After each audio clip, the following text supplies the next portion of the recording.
3500 BC, between the Tigris and the Euphrates, the foundation of our civilization was laid. Here, in Uruk, we etched words into the soil. These nail-like marks are called uniforms. Now, words are immortalized not just through speaking but through writing. This is where our children write knowledge on clay. This is called Idaba, the world's first school. Look at this. We tamed our canals and rivers. We brought water to the fields. This was the first irrigation system. These are the laws of the great Babylonian king Hammurabi. Justice was written down here. An eye for an eye began here. As trade grew, accounting became necessary. We learned to count with these tokens and bully. This is where accounting began.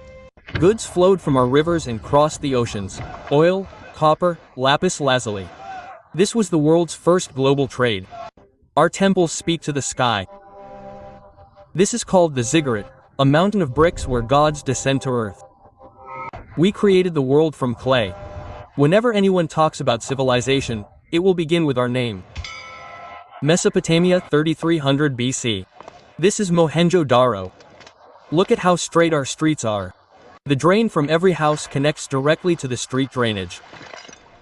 There are no pipes, but the system is amazing. For us, cleanliness is worship. Look at this. The Great Bath. Perhaps the world's first public bath.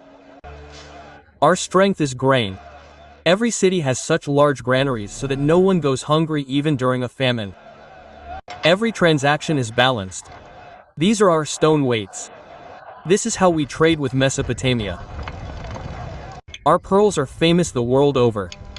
Carnelian, shells, gold, all are made by the artisans of Mohenjo-Daro. Our handwriting is still a mystery. Indus script. To this day, no one has been able to decipher it completely. Trade is in our blood. This is our seal. It is affixed to every transaction to prevent fraud. Thousands of years have passed. But our bricks, our plans, our civilization still teach the world what true progress is. In 3100 BC, when this river flowed annually, even the desert turned green. This is how Egypt witnessed the birth of civilization. These are our words, hieroglyphs. Each symbol tells a story so that future generations can understand us. Our ships connect Egypt to the world, Punt, Syria, Greece. Our goods travel everywhere. We don't just cut stone, we also heal diseases. Our doctors treat with plants and write everything down. We believe that the soul is immortal, so we preserve the body. This is mummification so that the soul can return. Our pharaohs are gods, God's manifestation on earth. One command from them, and all of Egypt moves. Look, this is the Pyramid of Giza. Thousands of laborers labor for years so that our pharaohs remain immortal. We know from the stars when the Nile flows each year. We created a 365-day calendar so that farming can be done on time. Thousands of years have passed. But whenever a person speaks of civilization, their name will begin with Egypt. 2070 BC. This is the Wangho River, the heart of China. It taught us agriculture and gave birth to civilization. Our first dynasty was the Shah dynasty. King Yu tamed the floods and united us into one kingdom. This is our first handwriting, the oracle bones. We ask questions to the gods on these bones and write the answers. We gave new life to metal. This is bronze. Weapons, statues, and ritual vessels made from it still survive. Our artisans create wonders from clay and stone. This is the first form of Chinese art. We invented the wooden plow. This made farming easier and the harvest tripled. It is said that silk was discovered by a queen.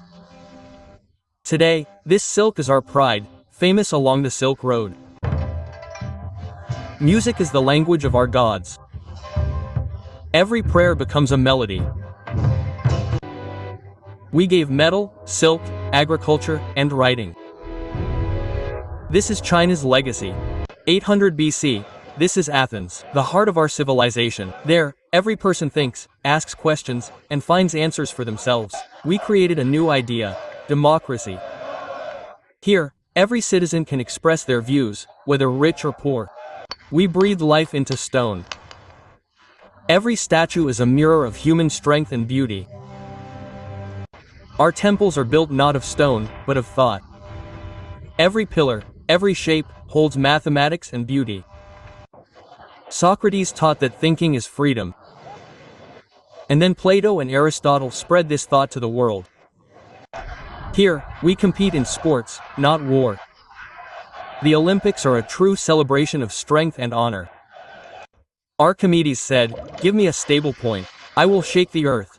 Quote, this is the Greek philosophy, experimentation and innovation. Our gods are like humans. They get angry, laugh, and love. That's why we don't fear them, we learn from them. We gave humans the freedom to think, question, and dream. This is Greece's true legacy. Rome began here on the banks of the Tiber River in 753 BC. In 509 BC, we removed the king and established a republic. Now, the people's elected leaders make the decisions. This is our Colosseum. The world has never seen such a confluence of engineering and art. Our cities have sewers, baths, and markets. Comfort and cleanliness are both part of our everyday life. We made water flow from stones. These are aqueducts that bring water from the mountains to every home. Our roads are not just made of stones but of thoughts. All roads lead to Rome, because we connected the whole world. We wrote the law 12 tables, so that every citizen knows what his rights are and what his limits are. Our soldiers don't just fight, they walk and breathe together. This is the power of the Roman legions. The empire fell in 476 AD.